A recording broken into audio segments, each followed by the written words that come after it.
Hey, what's going on, guys? So today we want to talk about a pretty popular topic I've been getting a lot of questions about in regards to the yips.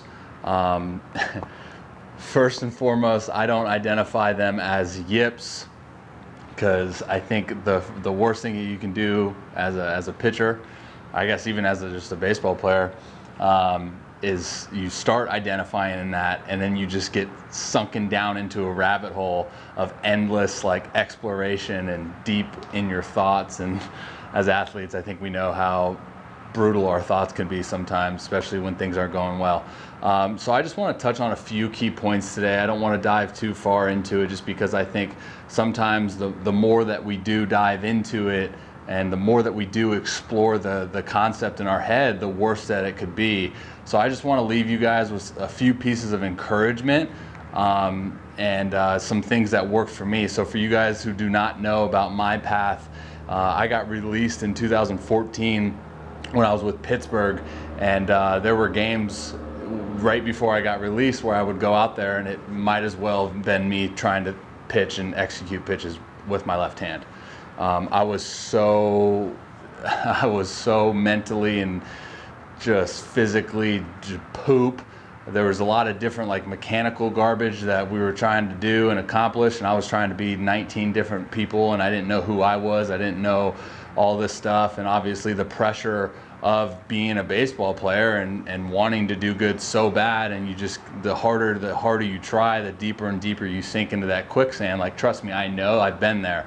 The information that I want to provide today is just a few little tidbits that help me in my experience. First and foremost, when you're in that dark stage, know that there's always going to be light at the end of the tunnel. I think, the big thing for me is knowing that it's going to be okay. Knowing that there is a solution, that what you're going through isn't an absolute, that it's not going to be a long-lasting thing. I think you have to, and I know it's super easy for me to sit here and say this, but you have to mentally believe that you're going to get through it. Because if you're not, it's going to just continue to be there all the time. Second component for me, the biggest thing was trusting my preparation, trusting my routine. For a little context to that, when I was with Pittsburgh, I won't dive too far into it, but there was a few things that they wanted to control within my throwing program and my routines, and they were hands-on a little bit about it, and I kind of just got out of my comfort zone. I wasn't able to do a few things that I've always done in my career that I've liked, and I just got out of my comfort zone. And long story short, I just got back to a routine that I thoroughly believed in, which gave me confidence, and we know that confidence breeds success. So identify a really good routine, a really good way to go about your preparation that builds about inner confidence in you to attack. And then for me, man, it was just freedom. I think pitchers, it's really easy to get into the realm of restriction, whether that be a mechanical thing, whether it be a coach saying, hey, don't throw balls, or a coach saying, hey, first pitch strikes, always got to have it, and then it brings about a little bit of restriction. So whatever you got to do to get out of that restriction, you got to find that out. For me, it was literally picking up a ball, spending 6 to 8 weeks, I don't remember exact timeline, but not getting on a mound, did not step on a mound, picked up a ball and literally just played baseball like I was a kid.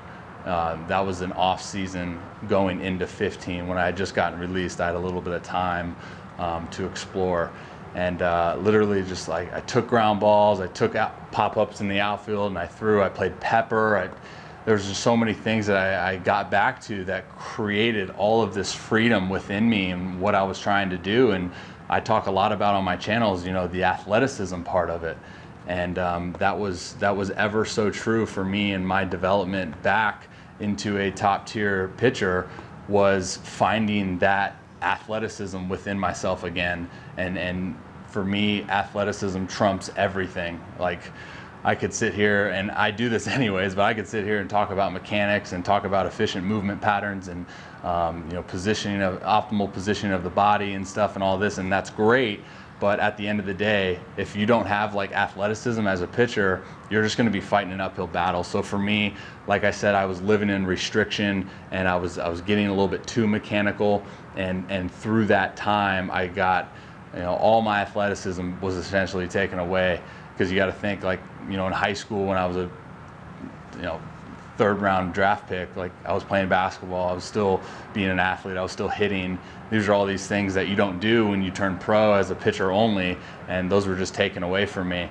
And then for me to get those back, it was just being a kid again, and I was fortunate enough to had the opportunity to throw for some scouts, and threw really well, got signed, went to St. Louis, advanced 3 levels, went to the fall league, went to big league spring training 2 years in a row. Like, things worked out for me just because I identified where I was at my best. For me, I was at my best when I was just athletic, loose, free, and just get out of that restriction. And obviously there's a huge mental component to the yips, and for me, I just attacked that from a physical component.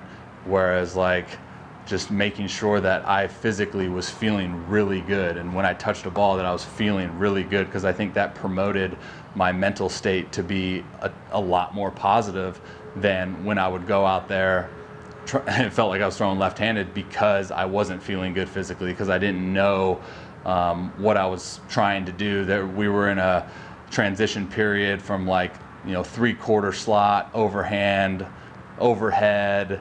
Like, what did I want to do? Short back here, quick whip.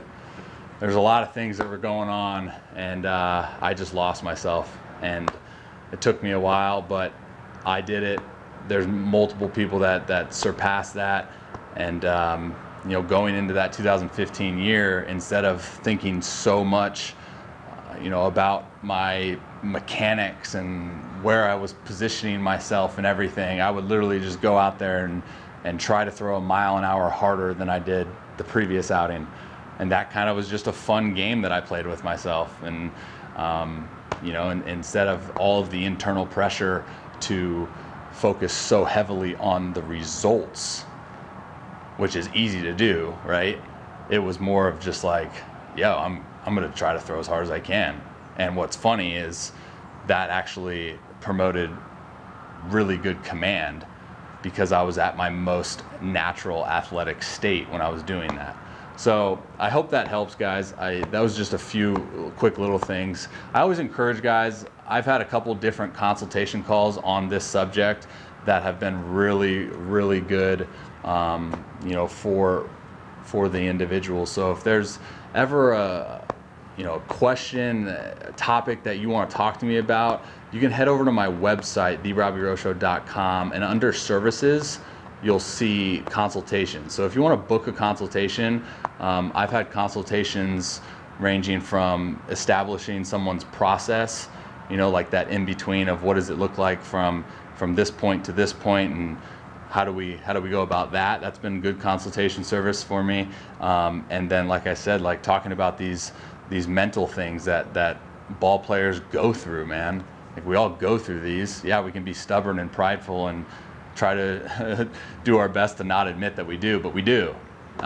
So if that's something that you want to explore, I encourage you to do so, because I'm not sitting here saying I know everything, but there's some valuable information that I believe that I could provide. So therobbyroshow.com, under my services, will be consultations. So for those of you guys joined in on the podcast, welcome. And then those of you guys watching on IGTV, be sure, if you haven't already, subscribe to that podcast, The Robby Rowe Show.